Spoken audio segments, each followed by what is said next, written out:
I broke my own rule twice, and it is the softest landing I've had in years. I did not plan to be in a bullet journal this year. I'm here because an order for another planner didn't work out right. It was the 1st of July, the start of a new financial year, a new incentive year, and I was pressed for time. Whatever I could lay my hands on within a day was going to be it. Well, it's a bullet journal. My number one rule has always been about the paper and the system. The paper has to be specific, like the Maui River paper or Stalogy kind of paper.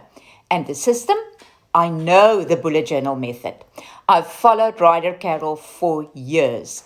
I know about the symbols, the logs, and how collections can bring everything together in a bullet journal. This time there was no time to think about the paper, and I wasn't following the bullet journal method either. I just fell into it. I broke my own rule twice.